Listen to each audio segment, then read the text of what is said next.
25 years. Maureen Teeman is here on 184. Good morning, ladies and gentlemen. Welcome to the morning after. Big Ella's in the building. We have made it to this segment, or one of my favorite segments of the morning, because I get to have some sport talk with my brother, Romy Rome, the player from the Himalaya who's representing for Sideline Sports ENT. Good morning, Romy. What's good, bro?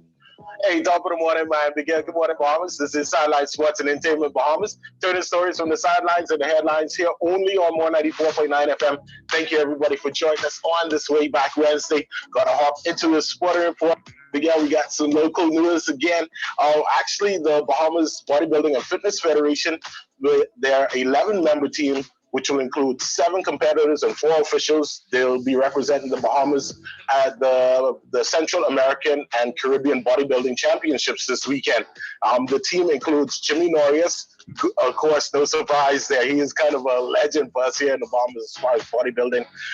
Kaif Young, Jason Johnson, Wellington Wallace, David Dormerville, and two female competitors, Fania Joseph and Serena Norias. So again, the team will be leaving out for Santo Domingo tomorrow, and they'll return on Sunday, hopefully, and I'm sure they'll be coming back with some extra hardware. So, shouts out to them and all the best to them during the championships.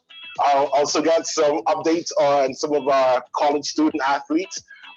Kai Jones, man, another wonderful performance, man. Coming off, well, I can't say wonderful performance, but another good performance, man. Guy Jones coming off the bench yesterday had a quiet game compared to his other previous games. Offensively, only had points in 13 minutes of play, but he did have a solid rebounding game, grabbing 5 boards as the Longhorns went on to win 66-44 over Indiana yesterday. Also, Tom Tom, he made his assistant coaching debut with his alma mater last night. Number 8 ranked Michigan State Spartans went on to win 75-69 over number 6 Duke. So good win for them there. Also, graduate transfer Rashard Davis, he's playing for the FIU Panthers. He scored a career high over the weekend, 28 points to lead FIU to an 82-75 win over Division II Flagler Saints. And like I said, that was during their seasoning open weekend. He also played yesterday, and they played Central Michigan. They won that game 96-76. Compared to his last outing, relatively quiet. Only 4 points, pulled down 5 rebounds and a block as well in that game. And we have there is a college game to look out for today. Number 5, Illinois takes on number 2, Baylor. And watch out for Kofi Cogburn, man. He is actually a setter playing out of Jamaica. So, again, he's going to be something to look out for basketball. Now, moving on to some international sports. Of course, we got some news from the NFL. Finally, the Ravens and Steelers game that's going to be played today at 3:40. The Ravens, they got some issues, man. They had 2 more positive tests yesterday. I don't know. You think that's an outbreak? That qualifies as an outbreak? I mean, definitely for that team, it's an outbreak. Obviously, whoever was first infected didn't take care of themselves at all, and it's so easily to spread. Like, that's the thing about coronavirus. Like, it's easy to spread. People are asymptomatic, so you can't even tell who has it right away. So, I mean, it's not hard to believe that a sports team like that, if one person gets sick, a whole lot of other people can get sick right away too. So it's not a far stretch of the imagination. It's just sad that they didn't have, like I said, the things in place to really, really keep a good grip on it and keep the players separated as much as they could, except when it's playtime. I don't even know exactly who our patient 0 was or whatever, but either way, it's sad news for the Ravens because when you play, a lot of teams already playing with a limited roster because a lot of players chose not to play during the season. And, to even have an outbreak in the middle of the season and lose even more players potentially for weeks, it's not a good look for the team, especially when and they're struggling already. It's not like they have an A1 season going on. They're struggling already. So I feel it for the Ravens, man. Yeah, like you said, at least at this late stage in the game of the season. So, it definitely hurts.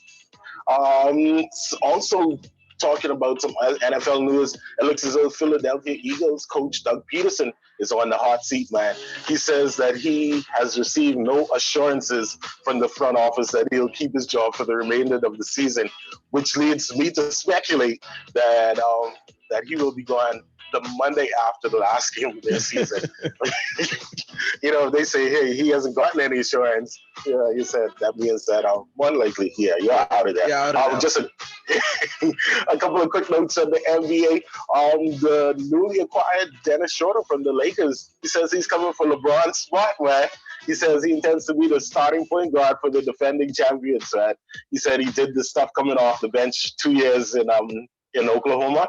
I like his ambitions, man. I like his attitude. But, it's not a far stretch either to believe that the Lakers are going to groom him, because LeBron is getting at that point where he's a star now, but you need to have somebody in place along with AD for even after LeBron it cannot play the pivotal role that he's playing right now. So I think if not this season, Schroeder has a good point, man. He's coming for LeBron's spot to be that 1-2 with him and AD, and I think it still could work. I think it actually could work with Schroeder and AD. Yeah, man, definitely. I kind of like him at the guard position, and pretty much last season LeBron was playing the point forward. But hopefully with Dennis Schroeder in there, we can see LeBron move back to forward, and it'll be definitely a new dynamic. Yeah. Speaking of the NBA, they're already experiencing some problems. A lot of the training camps are underway, and 2 of Golden State Warriors players have tested positive for coronavirus. That's going to be interesting to see how the NBA handles the coronavirus during the upcoming season as well. And talking about the NBA, they're talking about one of the spotlight games for Christmas Day is actually going to be Dallas star Luka Doncic and the Lakers. So that's going to be an interesting matchup. Okay, and then lastly, since it is Way Back Wednesday, we have an interesting sports note. And actually, Big L, on this day back in 1991, the former Pittsburgh's outfielder Bobby Bonilla, he became the highest paid player